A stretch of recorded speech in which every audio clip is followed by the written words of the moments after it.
અને આ આગાહીના માહોલની અંદર અને રવિવારના સરસ મજાના માહોલની અંદર ઘણું બધું કામ હોવા છતાં સભા વિશે કોઈ ફ્રી હોતું નથી.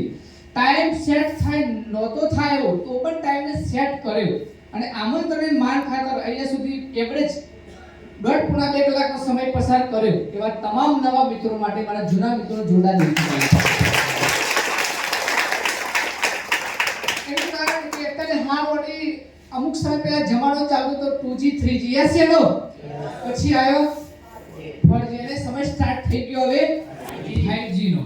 મતલબ આટલા ફાસ્ટ જમાનાની અંદર કહેવાય છે એવું કે દરેક વ્યક્તિને આ રીતે 2 કલાક બેસવું પસંદ પડતું નથી. હા યા ભાઈ, આ રીતે બેસવું પસંદ પડતું નથી. પરંતુ આ 5G ના જમાનાની અંદર YouTube માં Facebook પર 4 કલાક ક્યારે નીકળી જાય ખબર પડે નહીં. રાત્રે 12 વાગી જાય, 2 વાગી જાય, મોબાઈલ હોઈ જાય પણ માણસ હુએ નહીં. મતલબ આટલા ફાસ્ટ જમાનાની અંદર સમય આ રીતે પસાર કરવો અને આ રીતે બેસવું. ઘણા બધા મિત્રોને આમંત્રણ આપવામાં આવ્યું હતું પણ ઘણા બધાને ટાઈમ સેટ થયો.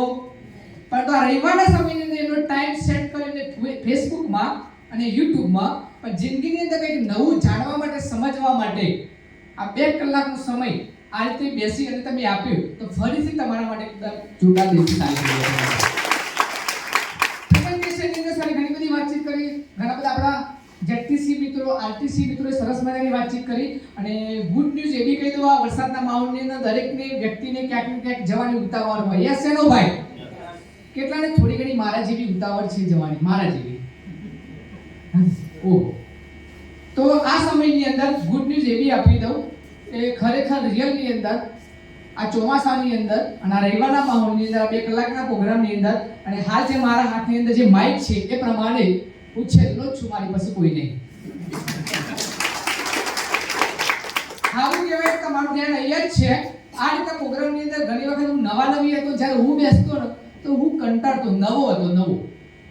તારું મારું ધ્યાન અહીંયા નતું, મારું ધ્યાન પાછળ જ રહેતું. આવો કોઈ ભણની અંદર બેઠું હોય કે હજી પાછળ કેટલા છે, પણ હવે પાછળ કોઈ છે નહીં. તો પ્લાન પ્રેઝન્ટેશનની વાત કરતા સારી ઘણી બધી વાતચીત કરી હશે. કંપનીથી લઈને ડાયરેક્ટ ઇન્ડસ્ટ્રીથી લઈને ઘણી બધી વાતો કરી હશે. હવે હું કઈ રીતે આવ્યો કંપનીની અંદર, તો આ કંપનીની અંદર નહોતો. પહેલા મારી વાતચીત કરું. નામ છે પરમાર દીપસિંહ, પ્રાંતિજ તાલુકાના રામપુરા ગામથી બિલોંગ કરું છું.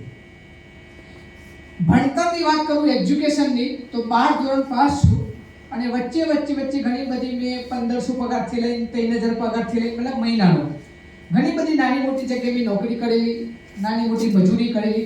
એમ કરતા લાસ્ટની અંદર એક નવો વિચાર જાગ્યો કે હારું એન્જિનિયર બનવું છે. આજથી 15 વર્ષ પહેલા એક વિચાર જાગ્યો અને એન્જિનિયરનું ભૂત ચડ્યું, કોમ્પ્યુટર એન્જિનિયર. અને પૈસાનું સેટિંગ કરી અને અમદાવાદથી એન્જિનિયર પણ મેં પૂરું કર્યું, અમદાવાદથી. અને એ વખત આશા હતી કે એન્જિનિયર બન્યો મિનિમમ મહિનાના 50,000. કેટલા? 50,000 મળવા જોઈએ પણ મળ્યા. એ વખત સર્ટિફિકેટ લઈને હિંમતનગરમાં આવ્યો. મોડ નોકરી મળી અને મળી તો એવી મળી કે 3500 પગારવાળી મળી. મારી જોડે બીજો કોઈ રસ્તો નતો. મમ્મી પપ્પા એવું કહેતા કે 3500 તું નોકરી કર, બસ 3500 પણ તું નોકરી કર. મેં શરૂઆત કરી હિંમતનગર સિવિલથી. નોકરીના 1 વર્ષ, 2 વર્ષ, 3 વર્ષ, 4 વર્ષ, 5, 6, 7 વર્ષ, 7મું વર્ષ થયું હતું. મારા જ બે શિક્ષક મિત્રોએ મને તમારી જેમ આ પ્રોગ્રામ જોવા માટે મને ઇન્વાઇટ કરેલો. પણ જાય બીજો 4 મહિનાથી હું બોનો બતાવતો હતો. કેટલા? બોનોની હદ પૂરી થઈ ગઈ હતી કે હવે જેવું કશું રહ્યું કદાચ કોક મારા જીવોમાં બેઠેલું હશે કે જેને બહુ સમયથી બોલાવવા આવતા આજે થાકીને આવ્યો હોય, એનાથી છુટકારો મેળવવા દે, જઈ આવવા દે ખાલી. હું ના જ ગયો. હું તો ગયો જ ના. તમે તો સારું કહેવાય કે આયા બોલની અંદર હું તો જોવા જ નતો ગયો. એનું કારણ એ વખત મારા મગજમાં એવું હતું કે આ 2 માસ્તરો લોકોની વાટ લગાવવાનું ચાલુ કર્યું છે, આપણે બનાવવું નથી. આ તમારા મિત્રો જ નજીકના, પણ એ લોકોએ મારો પીછો ના છોડે. રાત્રે 12 વાગે હું જે જગ્યા પર નોકરી કરતો હતો એ જગ્યાએ રાત્રે 12 વાગે લોકો મારી જોડે ત્યાં આવ્યા. રાત્રે 12 વાગે. હા, હું 2 જણા બેઠા, હું 1 જણ બેઠો, અમે 3 જણા હતા. પ્લાનની શરૂઆત થઈ રાત્રે 12 વાગે અને પ્લાન પૂરો થયો સવારે 4 વાગે. લાલચ આપી હતી ચા અને નાસ્તાની મને એ લોકોએ, પણ ના એ ચા ના આવ્યો નાસ્તો, ખાલી પાણી પી છૂટા પડે. પ્રેઝન્ટેશન પૂરું થયું અને લાસ્ટમેન ને મને સવાલ કર્યો, બોલ ભાઈ હવે ચાંદથી ચાલુ કરીએ. મેં જવાબ આપ્યો, ભાઈ જોઈ લીધું આ ધંધો આપણે કરવો. જોયા પછી પણ મેં હા પાડી નહીં. ના બે કારણ હતા. પહેલું કારણ અઠવાડિયાના 2 લાખ, મહિનાના થાય 8 લાખ. એ વખત મારો પગાર હતો 7000 થયો હતો પછી મહિનાનો. કેટલો? હવે તમે ગણતરી મારો, મારો લાખ રૂપિયા ટોટલ કેટલો થાય? 12 મહિનામાં થાય ભાઈ 12,84,000 રૂપિયા થાય વરહની. અને આ લોકો મહિને 8,40,000 બતાવું, મતલબ એક પાતળી પાઇપલાઇન ની અંદર ધરીનો બંબો સેટ કરો તો થાય. મારી પાઇપલાઇન ફાટી ગઈ અને મેં કીધું કે આટલા બધા રૂપિયા મળતા હોય તો આપણું કામ નથી. બીજું કારણ સાહેબ એવું, જે ઘરમાં માઇન્ડ સેટ નથી. બીજું કારણ હું જે ઘરમાંથી આવતો તે ઘરની અંદર પરિસ્થિતિ એટલી પુઅર, એટલી કન્ડિશન ખરાબ કે જે ઘરની અંદર સાહેબ 10-20 રૂપિયાનું તેલ લાવવું પડતું હોય, 20 રૂપિયાની ચા ખોડ લાવવી પડતી હોય, મરચું 10-20 રૂપિયાનું લાવવું પડતું હોય, છૂટક પડીકા બધી વસ્તુ લાવવી પડતી હોય. છેલ્લે કદાચ ઘણો બધો સમય એવો બી આવતો કે કોથળીની અંદર તેલ લાવીને ખાવું પડતું હોય, પાઉચની અંદર. અને મા બાપને ઘણી વખત જમવાનું બનાવવા માટે, વસ્તુ લાવવા માટે ઝઘડા થયેલા હોય સાહેબ. એટલે એટલી મોટી પુઅર કન્ડિશનમાંથી આવનારા વ્યક્તિના મગજમાં આ બધું સેટ થાય ખરું ના થાય. કોઈ વિચાર જ નતો લખપતિનો, કરોડપતિનો, મહિને 25,000 નો પણ વિચાર ક્યારે આવેલો નહીં. જેના કારણે મેં આ બધા કારણોસર મેં ના પાડી દીધી કે મારે બિઝનેસ કરવો નથી. મારા મિત્રોએ મને પ્રેશર કર્યું કે મિત્રતા રાખવી હોય તો આ ધંધો કરવો. હું કશું વાત નહીં, મિત્રતાના ખાતર આપણે કરીશું. હું માઇલસ્ટાઈન ઓળખતો નથી, પ્રોડક્ટનો ઓળખતો નથી, હું બીજા કોઈનું ઓળખતો. સ્ટાર્ટ કર્યું અને સ્ટાર્ટ પણ એવી રીતે કર્યું કે 1000 તોથી લીધા, 2000 તોથી લીધા ઉછીના, 200-500 તોથી લીધા, થોડા ઘણા ઇન્ટરેસ્ટ ઉપર લીધા. એમ કરી 10,000 ભેગા કર્યા. કેમ સ્ટાર્ટ કરવા માટે જ્યારે મેં ચેક કરવા ગયા, મારું ખાતું હતું ઓરિએન્ટલમાં જૂની સિવિલની પાછળ 300 રૂપિયા પડ્યા હતા ભાઈ. હા તો તેના પગારનો મહિનો પૂરો થાય એટલે 300-400 થી વધારે જોવા મળ્યું નહીં. જેના કારણે મેં એ રીતે શરૂઆત કરી અને એવું સમજીને શરૂઆત કરી કે આ લોકો પ્રોડક્ટ આપી દેશે, વેચી લઈશ, જાતે ખાઈ જઈશ. અને એમ કરતા જેટલું થાય એટલું આપણે કામકાજ કરીશું. આપણે એટલું બધું કોઈ માઇલસ્ટોન કરવાની કોઈ જરૂર નથી. એવા સમયે એવું વિચારીને શરૂઆત કરી હતી. શરૂઆત કરી અને પ્રોડક્ટની ખરીદી કરી. પ્રોડક્ટ વાપરતા ગયા, વિકતા ગયા, વાપરતા ગયા, વિકતા ગયા. પ્રોડક્ટ વેચવાના કારણે મને નફો મળવાનું ચાલુ થયું. શું મળવાનું ચાલુ થયું ભાઈ? પૈસા મળતા પ્રોડક્ટ વેચવાથી નફો. તો રસ જાગે કે ના જાગે ભાઈ? કેટલા મિત્રો પૈસામાં રસ? પૈસો મળે ભાઈઓ, લક્ષ્મી માતા પૈસામાં રસ ખરો? હા ના? ઘણા એવા બધી વાત કરી પણ પૈસાની વાત કરતા. તો એમ કરતા શરૂઆત થઈ અને એ રીતે શરૂઆત થઈ. પ્રોડક્ટ વેચવું, નોકરી ચાલુ, પ્રોડક્ટ વેચવાની ચાલુ, નોકરી ચાલુ, પ્રોડક્ટ વેચવાની ચાલુ, નોકરી ચાલુ. અને એક સમય એવો આવ્યો અમુક વર્ષ પછી કે જેટલો મારો નોકરીનો પગાર હતો એટલું હું પ્રોડક્ટ વેચી 10-15,000 રૂપિયા મહિને કમાઈ. તો રસ વધારે જાગે કે ના જાગે ભાઈ? રસ જાગ્યો. ધીમે કામ કરતો ગયો. પરંતુ આ બિઝનેસ કરવા માટે શરૂઆતના 3 વર્ષ સુધી મારી જોડે નતું 2 વ્હીલર, નથી 4 વ્હીલર, નથી સાયકલ પણ હતી નહીં, બાઇક પણ નતું, કશું જ નતું સાધન મારી જોડે બિઝનેસ કરવા માટે. 3 વર્ષ મેં વગર બાઇકે બિઝનેસ કર્યો. 2 વ્હીલરના સપોર્ટ વગર મેં બિઝનેસ કર્યો. દોડ્યો મહેનત કરી અને આ બિઝનેસ મેં ઘરથી 6 ના મને ચાલુ કરી દો પાછો. આ રીતે પૈસા ભરે છે એવી કોઈ વાત કરી નથી. પણ 6-8 મહિના પછી ઘેર ખબર પડી અને મમ્મી પપ્પા એ વખત હયાત હતા. એને એવું કીધું તને ઓના માટે બનાવ્યું આ બધું આપણું કોમ સર ખરું, આ બધા ધંધા થોય ખરાબ નથી. એમને મને ચોખ્ખી ના પાડી દીધી. અને બીજો વિરોધ આવ્યો આપણા મેનેજરનો. આપણા ઘરમાં કોઈક તો મેનેજર હોય કે ના હોય ભાઈ? તો મેનેજરે એવું કીધું કે ભાઈ તમે ખરેખર તમે હતા હું અને આ બધું શું છે? તમે તો નોકરી કરતા હતા અને આ બધા ધંધા આ તમારું કામ નથી. મારા સાસરી પક્ષમાંથી બી વિરોધ આવ્યો કે અમે છોકરીઓ ના માટે નથી આવી તો મને આ બધા ધંધા કરવા માટે. ખરેખર સસરાથી લઈને સારાથી લઈને બધા જ લોકોનો વિરોધ આવ્યો. અને છેલ્લો વિરોધ આવ્યો મારા સગા સંબંધીનો. મારા મિત્રોએ મારી એટલી વાટ લગાડી, એટલી મજાક ઉડાઈ. કોક દિવસ જ્યારે મળતો તો એમ જ કહેતા કઈ કરોડપતિ આવ્યો. અને એ વખત મારા ખીચામાં 50ની નોટે જોવા મળે અને એ વખતે મેં ગાંઠ વાળી લીધી કે મારા જ મિત્રો, મારા સગા સંબંધી મારું હારું નહીં ઈચ્છતા, મારી હારી વાતો નથી કરતા, મારી ખોટી જ વાતો કરે છે. અને મેં જે જગ્યા પર જે રસ્તા પર મેં પગ મૂક્યો છે ત્યાંથી જો મારા જ લોકોએ મારી મજાક ઉડાવવાની ચાલુ કરી છે તો 100% તું વાંચા રસ્તા પર છે. દોડ્યો મહેનત કરી વગર બાઈકે મહેનત કરી દોડ્યો. ખીચામાં પૈસા નતા, પૈસાનું સેટિંગ કરતો ગયો, ભાડાનું સેટિંગ કરતો ગયો, ભાડાના જેટલા બી પૈસા નતા આજુબાજુમાંથી ભાડું લેતો રહ્યો, મહેનત કરતો ગયો, દોડતો ગયો. આવ્યો તો મહિને એક સાઈડમાં જે 5-10 હજાર મળે તો મારા ઘરની અંદર કામમાં આવશે એ એવા એમથી એવા વિચાર છે બિઝનેસમાં આવ્યો તો આ વર્ષનું રિટર્ન ફાઇલ કદાચ બહાર આવીને ચેક કરવો તો ચેક કરી શકો છો. એવરેજ દર મહિનાની એવરેજ 1.25 લાખથી અબાઉની દર મહિનાની આવક એ બિઝનેસ છે. હવે એ વખત મારા મિત્ર બિઝનેસ ના બતાવ્યો હોત તો હું લાખ રૂપિયાની વાત કરી હકમત ખરો સાહેબ? યસ યા નો? બીજું શરૂઆત કરતા ગયા તો ઘણી વખત એવો વિચાર આવતો તો ઘણા બધા મિત્રો એવા મળતા કે દુકાન નથી, ગોડાઉન નથી, તો ધંધો થાય કઈ રીતે? વિચાર આવે કે ના આવે ભાઈ? ઘણા બધા લોકો કે તમે બનાવવાનું કામકાજ કરો છો, તમારે તો દુકાન નથી, ગોડાઉન નથી, તો તમે માલ જવાબ ચોઈ દેશો કઈ રીતે, શું કરો છો? તો જમાનો બદલાયો. યસ યા નો ભાઈ? જમાનો બદલાયો, બિઝનેસ કરવાની રીત બદલાઈ. પહેલા તમારે દાબેલી ખાવી હોય તો ત્યાં જગ્યા પર જ જવું પડે, વડાપાવ ખાવા હોય તો ત્યાં જગ્યા પર જ જવું પડે, કચોરી ખાવી તો જગ્યા પર જ જવું પડે.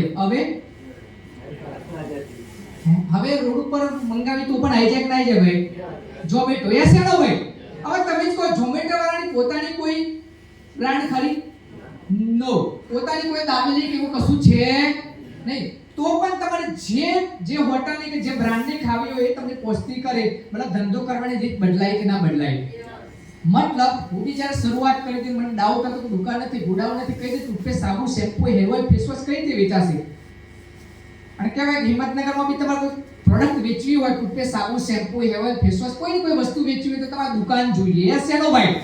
દુકાન જોઈએ. 20-25 લાખનો ખર્ચો કરવો પડે, હવારથી હોજ સુધી અગરબત્તી, ફેબ્રિક બેસવું પણ પડે. બહાર આવીને આઈડી ચેક કરો તો કરી શકો છો. નથી ગોડાઉન, નથી દુકાન. પ્રોડક્ટની ભાષામાં વાત કરો તો અત્યાર સુધીમાં પોણા 10 કરોડનો માલ વેચાઈ ગયો છે મારી ટીમને. દુકાન નથી, ગોડાઉન નથી, કોઈ સ્ટોક નથી, કોણ ક્યાંથી લેશે, કોણ કોને વેચશે, મંડળી એટલી બધી આઈડિયા છે, બધાનું હું ઓળખતો નથી. બીજું પરિવર્તન એ આવ્યું છે કે આ બિઝનેસમાં આવ્યો એ વખતે મારી જોડે બાઇક પણ નહોતું. સપનું જાગ્યું અહીંયા આવી પછી કે બાઇક લઉં. રક્ષાબંધનના દિવસે મેં બાઇક પરચેઝ કર્યું. બાઇક પર ઠંડી બેઠી, વરસાદ બી બેઠો, ગરમી બી બેઠી, કરતા દોડતા ગયા. અને એક સપનું નાનકડું પૂરું થયું. છેલ્લા 5 વર્ષથી મારું પણ ફેમિલી પેટી પેક 4 વ્હીલરની અંદર મેન્ટેન થઈ ગયું છે સાહેબ. અને લાસ્ટ પરિવર્તન ઘણા બધા મિત્રોએ વાત કરી હશે. પ્લાન. યસ નો ભાઈ? મેં મારા જીવનમાં એરપોર્ટ પણ મેં જોયેલું નહીં. મહારાષ્ટ્રમાં આયા પહેલા મેં જીવનમાં એરપોર્ટ નહોતું જોયું. એરપોર્ટ જોયું પણ મેં ટીવીમાં જોયું, રૂબરૂ મેં જોયું. પણ આ લોકો જ્યારે પ્લાનની વાતો કરતા હું વચ્ચે બેસીને હસતો કે ભાઈ હું કા બનાવો છો? અમે તો ખાલી એરપોર્ટ ઉપર લઈ જાઓ, કોઈ પ્લેનમાં બેસવું નથી. પણ આ બિઝનેસમાં આવ્યો, મહેનત કરી, દોડ્યો, શીખ્યો, જેના કારણે મારા ગામનો પણ રેકોર્ડ તોડે કાઢે. મારા ગામની અંદર એવા પણ ધુરંધર ખેલાડી છે જેની મહિનાની આવક ઘરમાં ગવર્નમેન્ટ પ્રમાણે 6 લાખ રૂપિયા આવક છે ગજગરમાં. પણ એમનો પણ રેકોર્ડ મેં તોડે. સૌથી વધારે પ્લેનની અંદર મુસાફરી કરી હોય કોઈએ એવડે 10 થી 12 વખત તો નામ આવશે પરમારદીપસિંહ. પણ આ બધું રાતોરાત થતું. અહીંયા આવ્યો, મહેનત કરી, ભૂખ જાગી, અહીંયાથી સફળ થવું છે.